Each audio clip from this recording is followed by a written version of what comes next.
Marie-Pierre, maintenant, le gouvernement du Québec va mettre à profit les infrastructures et les ressources de l'entreprise privée pour contribuer à la campagne de vaccination dès le mois de mai.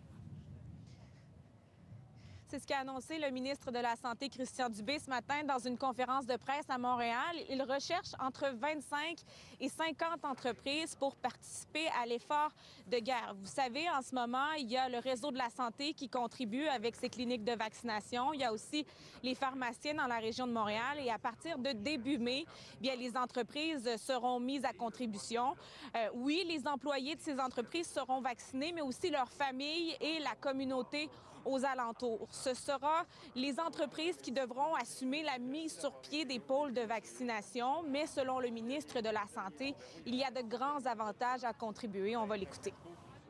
Les entreprises ont aussi un avantage de participer à cet exercice-là, parce que plus les employés et leurs familles et l'environnement vont être vaccinés rapidement, plus on peut retourner à un contexte économique le plus rapide. Concrètement, comment les entreprises peuvent-elles contribuer à cette campagne?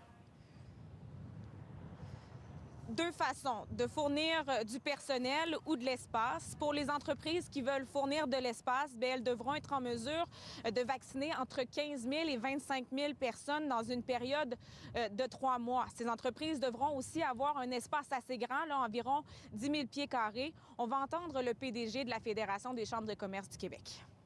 L'idée, c'est d'avoir des pôles qui sont disponibles un peu partout. Évidemment, dans les grands centres urbains, il y aura une plus grande facilité à générer des pôles qui auront beaucoup de volume.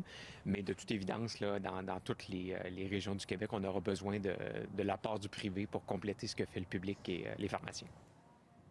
750 entreprises au Québec ont fait part de leur intérêt à la Fédération des chambres de commerce. Il y en a 40 dans la grande région de Québec, dont les Biscuits Leclerc, où je me trouve présentement dans le parc industriel à Saint-Augustin-de-Desmaures. Il y a aussi l'entreprise Desjardins. Alors, pour les entreprises qui sont intéressées, c'est possible de s'inscrire sur le site du gouvernement du Québec jusqu'au 29 mars.